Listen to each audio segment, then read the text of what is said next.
Good morning, welcome to 95 news. ప్రతిక్షణం ప్రజాక్షేమం కోసం. ముందుగా పేపర్ వార్త కార్యక్రమానికి స్వాగతం.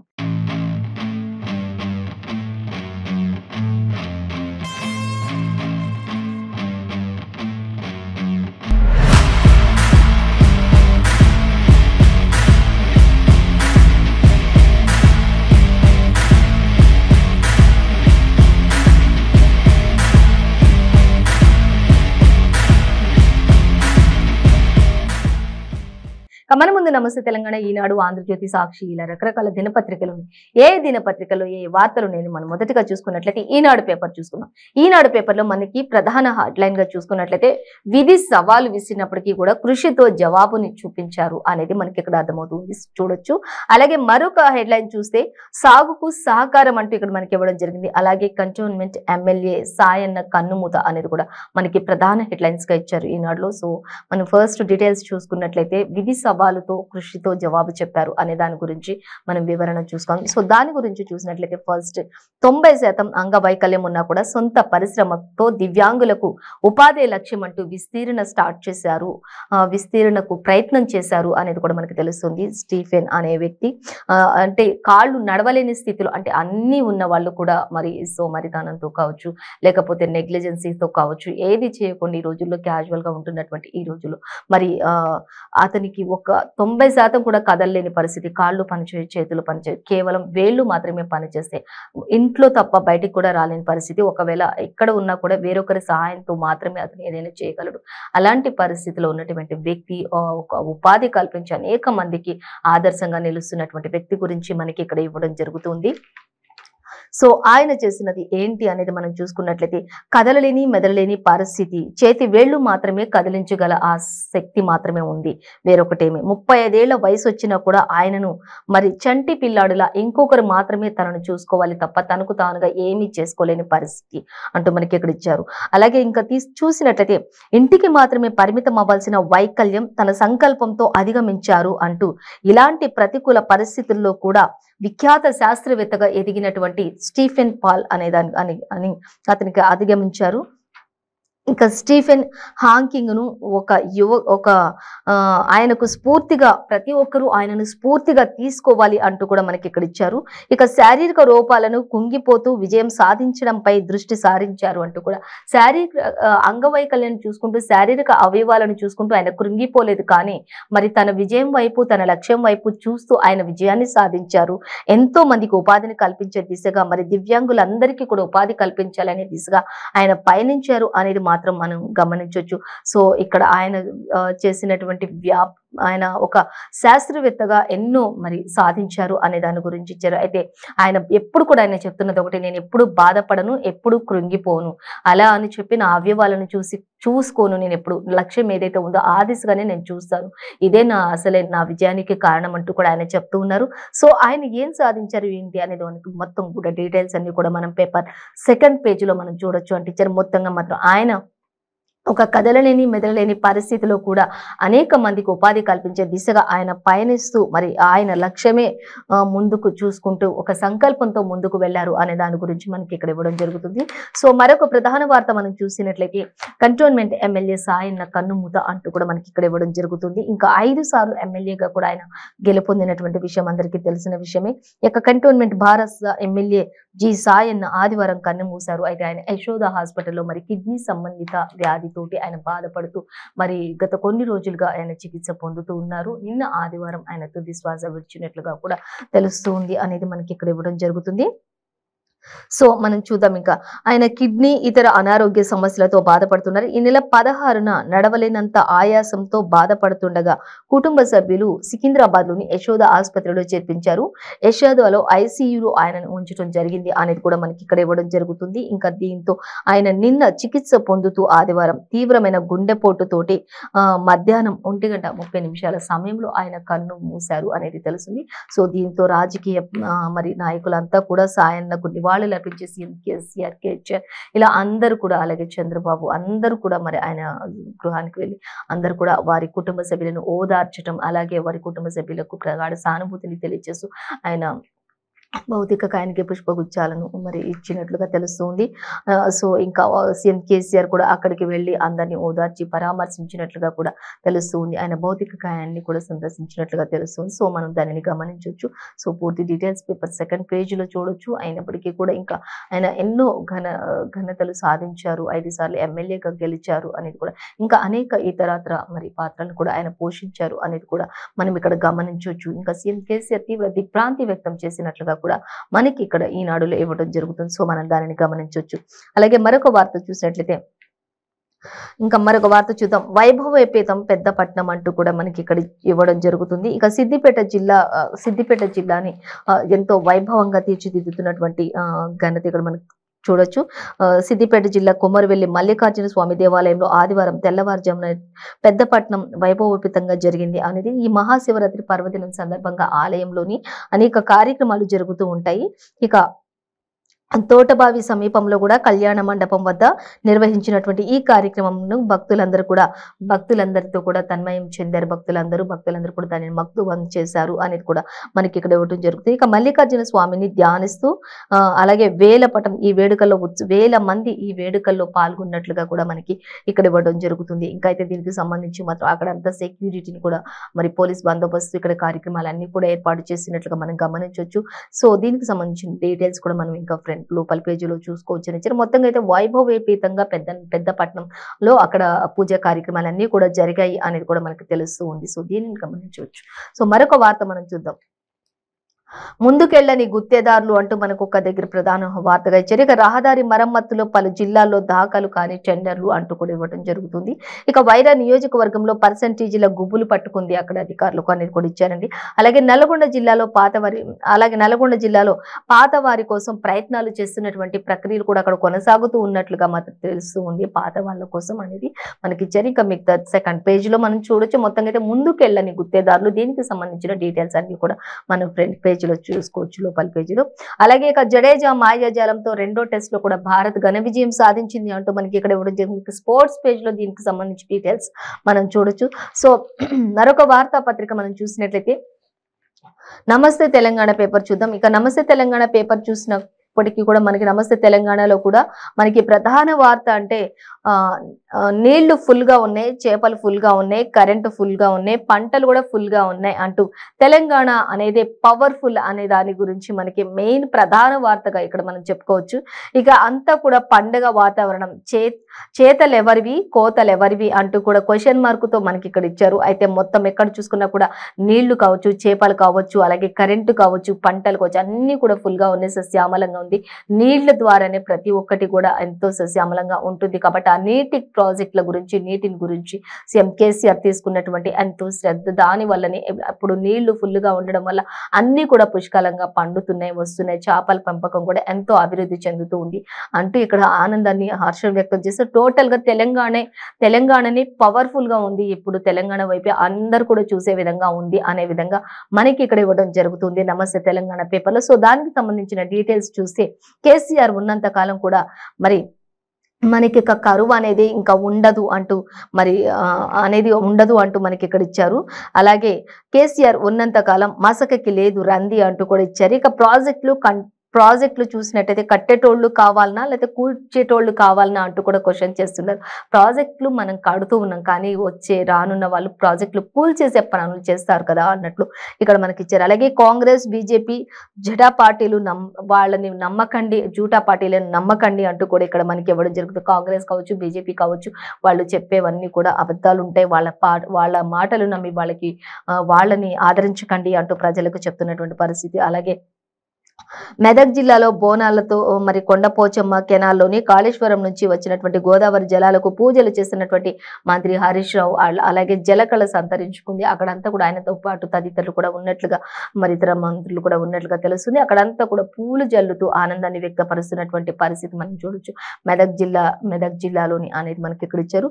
అలాగే ఇంకా కాంగ్రెస్, బీజేపీ జూటా పార్టీలను నమ్మకండి, ఆర్థిక వైద్యారోగ్య శాఖ మంత్రి హరీష్ రావు బోనాల వద్ద కొండపోచమ్మ నీటి విడుదలలో కొన్ని విషయాలను షేర్ చేసుకున్నారు అందరితో అనేది మనకి ఇక్కడ అర్థమవుతుంది. సో దాన్ని మనం గమనించవచ్చు. మరొక వార్త మనం చూసినట్లయితే ఇక్కడ పండగ అక్కడ దండగ అంటూ మనకి ఇక్కడ ఇచ్చారు. తెలంగాణ పథకాలు విజయ గీతాలు అంటూ కూడా మనకి ఇచ్చారు. అలాగే చూసే ఇక రైతు ఆదాయం రవ్వంతే ఉంది అంటూ ఇచ్చారు. దేశంలో సంగతి చూస్తే దేశంలో రైతు గోసను కండ్లకు కట్టినట్లు నాబార్డు నివేదిక అందిస్తుంది అనేది కూడా మనకి ఇక్కడ ఇచ్చారు.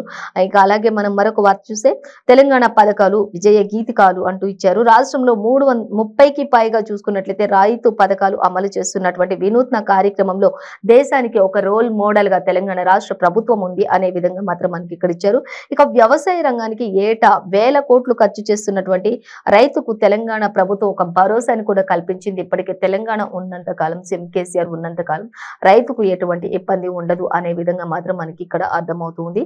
సో ఇంకా అలాగే రైతన్నకు పండుగ అంటే పంటలు బాగా పండాలి, దిగుబడి బాగా రావాలి, దేశానికి అన్నం పెట్టాల్సింది, ప్రజలు కడుపు నింపాల్సింది రైతే కాబట్టి అనేది మనకి ఇక్కడ ఇచ్చారు. అలాగే అలాంటి రైతులు బాగుండేలా, వాళ్ళ మోముపై చిరునవ్వులు ఉండేలా, వాళ్ళ జీవితాల్లో వెలుగులు నిండేలా తెలంగాణ వ్యవసాయం పరిశ్రమలు ఇది టిఆర్ఎస్ సర్కార్కి మాత్రమే సాధ్యమైంది అంటూ కూడా టిఆర్ఎస్ సాధించిన ఒక ఘన విజయం అనేది కూడా, అంటే రైతు దేశానికి అన్నం పెట్టి దేశానికి ప్రతి ఒక్క ప్రజలు కడుపు నింపేది రైతే కాబట్టి ఆ రైతు మోములో ఎప్పుడు కూడా చిరునవ్వు ఉండే విధంగా తెలంగాణ రాష్ట్ర ప్రభుత్వం సర్కారు మాత్రమే అది సాధ్యమైంది. రైతు కళ్ళలో ఆనందాన్ని అలాగే మోములో చిరునవ్వుని చూడడానికి ఒక కేసీఆర్ కి మాత్రమే సాధ్యం. ఆయన మాత్రమే అది సాధించారు. ఘన విజయం ఇది అంటూ రైతులు ఆనందంగా ఉంటేనే ఎక్కడైనా కూడా ఆనందంగా ఉంటే, రైతు రాజుగా ఉంటేనే దేశం కూడా బాగుంటుంది అనే విధంగా సీఎం కేసీఆర్ చెప్పడం జరుగుతుంది. ఇప్పుడు నీళ్లు కూడా పుష్కలంగా ఉన్నాయి, అలాగే పంటలు కూడా బాగా పండుతూ ఉన్నాయి అనేది కూడా మనకి ఇక్కడ ఇవ్వడం జరుగుతుంది. సో మరొక వార్త చూద్దాం. ఇక రైతు ఆదాయం రవ్వంతే అంటూ మరొక దగ్గర ఇచ్చారు. చూద్దాం. ఆదాయం రెట్టింపు చేస్తానన్న మోదీ హామీ గాలికి వదిలేశారు అంటూ కూడా మరొక దగ్గర ఇవ్వడం జరుగుతుంది. 7 ఏళ్లలో పెరిగిన నెలవారీ ఆదాయం చూసుకుంటే 3,658, అలాగే ఏడాదికి పెరిగిన ఆదాయం చూసుకుంటే 2.5% మాత్రమే ఉంది అనేది కూడా మనకి ఇక్కడ అర్థమవుతుంది. అలాగే పంట ఉత్పత్తులపై 10% తగ్గిన ఆదాయం అంటూ కూడా మనకి ఇక్కడ క్లియర్ గా ఇవ్వడం జరుగుతుంది. ఇక దేశంలో రైతు గోసను కళ్ళకు కట్టినట్లు నాబార్డు నివేదిక అందించినట్లుగా మనం గమనించవచ్చు. సో మరొక వార్త మనం చూస్తే గ్లోబల్ సీడ్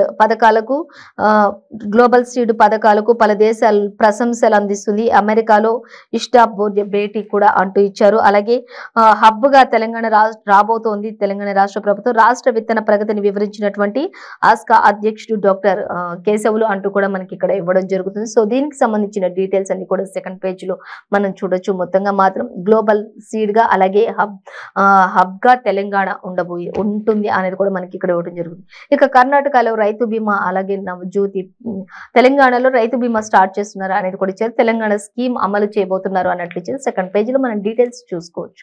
అలాగే మరొక వార్త మనం చూసినట్లయితే సాయన్న కన్నుమూత అనేది మనకి నమస్తే తెలంగాణలో కూడా ఇచ్చారు. ఇక ఆదివారం కంటోన్మెంట్ ఎమ్మెల్యే సాయన్న పార్థివ దేహం వద్ద నివాళులు అర్పించినటువంటి అనంతరం కుటుంబ సభ్యులను ఓదారుస్తున్నటువంటి ముఖ్యమంత్రి కె చంద్రశేఖరరావు అంటూ ఇచ్చారు. ఇక ఆయన భౌతిక కాయాన్ని నివాళులు అర్పించిన తర్వాత వారి కుటుంబ సభ్యులందరితో కూడా ఆయన మాట్లాడి వారి కుటుంబ సభ్యులను ఓదార్చినట్లుగా తెలుస్తూ ఉంది. వారందరితో కూడా ఆయన మాట్లాడి కాసేపు వారితో గడిపినట్లుగా కూడా మనకి ఇక్కడ ఇవ్వడం జరుగుతుంది. సో ఆయన గురించి చూసినట్లయితే కంటోన్మెంట్ ఎమ్మెల్యేగా 5 సార్లు ప్రాతినిధ్యం వహించారు అనేది కూడా మనకి ఇక్కడ అర్థమవుతుంది.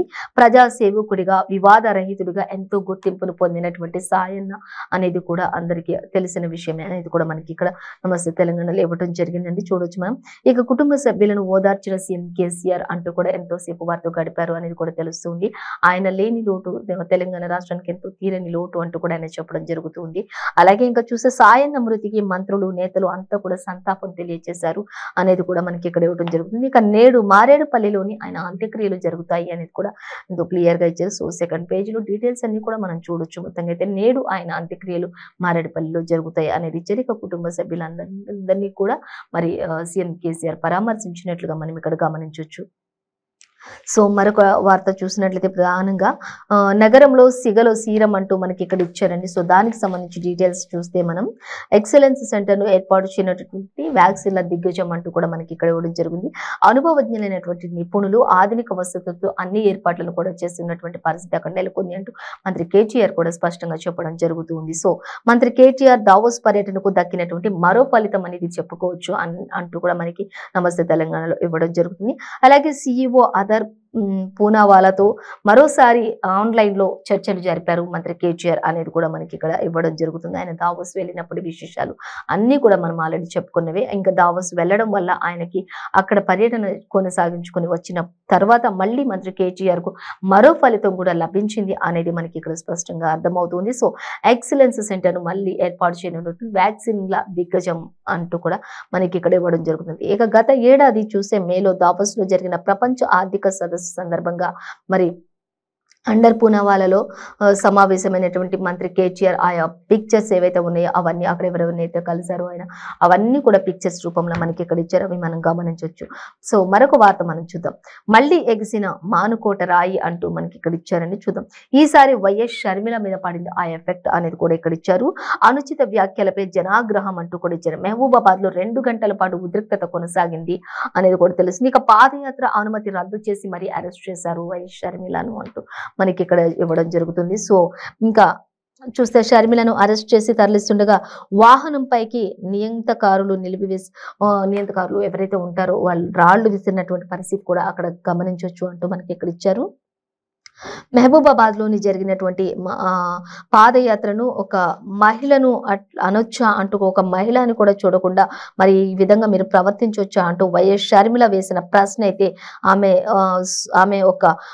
ఒక మహిళగా మాట్లాడుతుందా అంటూ కూడా ఒక మహిళగా నేను మాట్లాడుతున్నాను, ఒక మహిళని చూడకుండా మీరు ఈ విధంగా ప్రవర్తించడం కరెక్టేనా అంటూ కూడా ఇక్కడ క్వశ్చన్ చేస్తున్నటువంటి పరిస్థితి మనకి ఇచ్చారు. సో మొత్తంగా అయితే అనుచిత వ్యాఖ్యలపై జనాలు ఆగ్రహం వ్యక్తం చేస్తూ మహబూబాబాద్ లో 2 గంటల పాటు అక్కడ ఎంతో ఉద్రిక్తత కూడా కొనసాగింది. ఆ ఉద్రిక్తత నడుమ పోలీసు పహారా అలాగే బందోబస్తు ఏర్పాట్లు చేశారు. పాదయాత్ర అనుమతిని కూడా రద్దు చేసేసి మరి అరెస్ట్ చేసినట్లుగా తెలుస్తుంది. సో డీటెయిల్స్ మనం సెకండ్ పేజ్ లో చూడొచ్చు. మొత్తంగా అయితే ఆమె పాదయాత్రను రద్దు చేశారు. తర్వాత ఆమెను అరెస్ట్ కూడా చేసినట్లుగా తెలుస్తుంది. డీటెయిల్స్ సెకండ్ పేజ్ లో చూడొచ్చు. సో మరొక వార్త చూస్తే 2,000 కోట్ల డీల్ అంటూ ఇచ్చారు. శివసేన గుర్తు పేరు కోసం షిండే వర్గం లంచాలు అంటూ ఇక్కడ ఇచ్చారు. ఇక 6 నెలలుగా లావాదేవీలు చేతులు మారిన 2,000 కోట్లు సంజయ్ రావుత్ ఆరోపణ చేసినట్లుగా తెలుస్తుంది. అయితే దీనికి సంబంధించిన డీటెయిల్స్ కూడా మనం 7th పేజీలో చూడొచ్చు అంటూ మనకి ఇక్కడ ఇవ్వడం జరుగుతుంది. మొత్తంగా అయితే 2,000 కోట్ల వరకు కూడా డీల్ జరిగినట్లుగా మనకి నమస్తే తెలంగాణ పేపర్ లో అర్థమవుతుంది. సో డీటెయిల్స్ 7th పేజీలో మనం చూడొచ్చు. సో మరొక వార్త చూసినట్లయితే ఇంకా మరొక దినపత్రిక చూసినట్లయితే మనం సాక్షి చూసుకుందాం. సాక్షి చూసినట్లయితే మనకి ప్రధాన వార్తగా అంటే ఇంటింటికి హక్కు ఉంది, ఖజానాకు కిక్ ఉంది అనేది మనకి ప్రధాన వార్తగా ఇచ్చారు. అలాగే మరొక ప్రధాన వార్త చూసినట్లయితే ఇంకా సాయన్న ఇక లేరు అనేది మనకి ఇక్కడ ఇచ్చారు. అలాగే రామరాజ్యాన్ని స్థాపిస్తాం, మజ్లిస్ ను తరిమి కొడతాం అంటూ కూడా ఇక్కడ మనకి బండి సంజయ్ చేస్తున్నటువంటి వ్యాఖ్యలు మనం చూడొచ్చు. పాత బస్తీ మనదే, తెలంగాణ కూడా మనదే అంటూ కూడా మనకి ఇక్కడ బండి సంజయ్ మాట్లాడుతున్నటువంటి పరిస్థితి అయితే మనం గమనించవచ్చు. సో దానికి సంబంధించిన డీటెయిల్స్ కూడా మనం చూద్దాం. అనుమతులు వచ్చిన జాప్యమే అంటూ మరొక ప్రధాన వార్త మనం చూడొచ్చు. సో మనం ఫస్ట్ చూసినట్లయితే ఇంటింటికి హక్కు ఉంది, అలాగే ఖజానాకు కిక్కు ఉంది అనేది మనం చూసినట్లయితే ఇళ్లను క్రమబద్ధీకరణ, పేదలకు ఇంటి స్థలాలు పంపిణీపై నేడు కేబినెట్ కమిటీ భేటీ కానున్నట్లుగా తెలుస్తుంది అనేది ఇచ్చారు. ఇంకా రాష్ట్ర వ్యాప్తంగా రిజిస్ట్రేషన్ డాక్యుమెంట్ లేని ఇళ్లకు టైటిల్ ఇచ్చే యోచనలో ప్రభుత్వం ఉంది అనేది కూడా మనకి క్లియర్ గా ఉంది అర్థమవుతుంది ఇక్కడ. అలాగే ఆదాయం సమకూర్చుకునేలా ప్రణాళికలు కూడా రూపొందిస్తున్నారు అనేది కూడా మనకి ఇక్కడ ఇచ్చారు. ఇదే సమయంలో ప్రభుత్వానికి ఆదాయం ఏ విధంగా వస్తుంది అనే దానికి సంబంధించి కూడా మనకి ఇక్కడ ఇచ్చినట్లు మనం గమనించవచ్చు.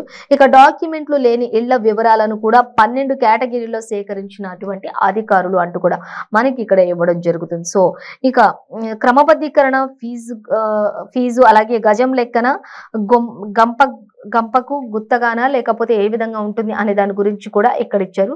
ఇక దీనిపై కూడా కేబినెట్ లో ఒక భేటీలో నిర్ణయం తీసుకోనున్నట్లుగా కూడా తెలుస్తుంది అనేది మనకి ఇక్కడ వివరంగానే ఇచ్చారు. అయితే క్రమబద్ధీకరణ ఫీజు గజం లెక్క ఉంటుందా లేకపోతే గుత్తగా ఉంటుందా, ఏ విధంగా ఉంటుంది అనేది కేబినెట్ లో భేటీ అనంతరం దీనిని వివరిస్తారు అనేది ఒక క్వశ్చన్ మార్క్ గానే పెట్టారు. అంటే ఇది ఒక నిర్ణయం తీసుకుంటారు, ఇంకా తీసుకోవాల్సి ఉంది, ఏ విధంగా తీసుకుంటారు అనేది ఒక క్వశ్చన్ మార్క్ అయితే ఉంది. సో మరొక వార్త మనం చూద్దాం. ప్రభుత్వ ఆదాయ వనరుల పెంపు పైన కూడా నేడు మంత్రివర్గ ఉపసంఘం ప్రత్యేక భేటీ అంటూ ఇచ్చారు. ఒకే రోజు 2 ముఖ్యమైన అంశాలపై సమావేశాలు చేయనున్నట్లు ఒక కీలక నిర్ణయం అయితే వెలువడవచ్చుననే చర్చ కూడా కొనసాగుతున్నట్లుగా మనం గమనించవచ్చు. సో దీనికి సంబంధించిన డీటెయిల్స్ సెకండ్ పేజ్ లో చూడొచ్చు. మొత్తంగా అయితే ఇంటికి హక్కు ఉంటుంది, ఖజానాకు కూడా కిక్కు ఉంటుంది ఈ విధంగా చేస్తే అనే దాని హెడ్లైన్ కి సారాంశంగా మనకి ఈ విధంగా ఇచ్చారు. సో మరొక వార్త మనం చూద్దాం. ఇక సాయన్న ఇక లేరు అనేది మనకి ఇక్కడ ఇచ్చారు. ఇంకా హైదరాబాద్ లోని ఆదివారం ఎమ్మెల్యే సాయన్న భౌతికగా ఆయనకు నివాళులు అర్పిస్తున్నటువంటి సీఎం కేసీఆర్ చిత్రంలో మంత్రి తలసాని శ్రీనివాస్ యాదవ్ కూడా ఉన్నారు అనేది మనకి తెలుస్తుంది. సాయన్నకు తీవ్ర గుండెపోటుతో ఆసుపత్రిలో తుది శ్వాస విడిచినట్లుగా మాత్రం గమనించవచ్చు. ప్రతి పేపర్లో కూడా మనకు అలాగే ఇచ్చారు. సో ఇంకా చూద్దాం. ఇంకా తుది శ్వాస విడిచిన కంటోన్మెంట్ ఎమ్మెల్యే అలాగే ముఖ్యమంత్రి కేసీఆర్ పలువురు ప్రముఖులు సంతాపం తెలియజేశారు అంటే తెలుస్తుంది. కంటోన్మెంట్ ముషీరాబాద్ లో విషాద ఛాయలు అలాగే నేడు అంత్యక్రియలు మారేడ్పల్లిలో జరుగుతాయి అనేది కూడా మనకి ఇక్కడ ఇవ్వడం జరుగుతుంది. సో ఉప ఎన్నికలు ఇక ఈసారి కంటోన్మెంట్ కు ఉప ఎన్నిక లేనట్టే అనేది కూడా ఇచ్చారు. దీనికి సంబంధించి సెకండ్ పేజ్ లో డీటెయిల్స్ అయితే ఇచ్చారు. ఇంకా 5 సార్లు ఎమ్మెల్యేగా గెలుపొందారు, ఇంకా ఎంతో మంచి పేరు సంపాదించుకున్న గొప్ప వ్యక్తి అంటూ సీఎం కేసీఆర్ కూడా ఎంతో భావోద్వేగానికి లోనైనటువంటి పరిస్థితి అక్కడ కనిపిస్తుంది. ఇక వారి కుటుంబ సభ్యులందరినీ కూడా అక్కడ పరామర్శించినట్లుగా తెలుస్తుంది సీఎం కేసీఆర్ అనేది కూడా మనకి ఇక్కడ సాక్షులు ఇవ్వడం జరుగుతుంది. సో మరొక వార్త మనం చూసినట్లయితే రామరాజ్యాన్ని స్థాపిస్తాం అంటూ మనకి ఇక్కడ ఇచ్చారు. మజ్లిస్ ను తరిమి కొడదాం అనేది మనకి ఇక్కడ ఇచ్చారు. సో అది కూడా మరి బండి సంజయ్ ఏం వ్యాఖ్యలు చేస్తున్నారని చూసినట్లయితే పాత బస్తీ మనదే, తెలంగాణ మనదే, అలాగే బరాబర్ సెక్రటరియట్ డోమ్లను కూల్చేస్తాం అంటూ కూడా ఆయన చెప్తున్నారు. ఇక కేసీఆర్ మరో రాజామాన్ సింగ్ అంటూ ఇచ్చారు. ఆయన గురించి ఎన్నో మరి తీవ్ర వ్యాఖ్యలు చేస్తున్నారు. అలాగే కార్వాన్ శోభాయాత్ర సభలో బీజేపీ రాష్ట్ర అధ్యక్షులు బండి సంజయ్ సంచలన వ్యాఖ్యలు చేశారు. వీటిపై తీవ్ర ఆందోళన కూడా వ్యక్తపరిచినట్లుగా తెలుస్తుంది. ప్రజలు కూడా ఇరుపక్షాల ప్రజలు కూడా కొంత వ్యతిరేకంగా మాట్లాడినట్లుగా తెలుస్తుంది. సో ఈ రోజు మనం ఏ పేపర్లో చూసినా కూడా మనమైతే మరి సాయన్న ఇక లేరు అనేది కంటోన్మెంట్ ఎమ్మెల్యేగా గెలుపొందిన వ్యక్తి, 5 సార్లు ఎమ్మెల్యేగా ఉన్న వ్యక్తి, అలాగే మరి ఇంటికి సంబంధించి హక్కులు ఏ విధంగా ఉండబోతున్నాయో అలా దాని గురించి, ఇంకా నగరంలో మళ్ళీ హబ్ గా ఏ విధంగా ఉండబోతుంది, కేటీఆర్ కు లభించినటువంటి మరో గొప్ప అవకాశం అనేది, ఇలా అన్ని రకరకాల పేపర్స్ ఏ పేపర్లో చూసినా కూడా అన్ని యాస్టీస్ గా ఉన్నట్లుగా సో మనకి తెలుస్తుంది. సో ఇదండి వాటి వార్తా పేపర్లోని విశేషాలు. మరో వార్తా కార్యక్రమంతో మళ్ళీ రేపు కలుద్దాం. అంతవరకు సెలవు. చూస్తూనే ఉండండి 95 న్యూస్.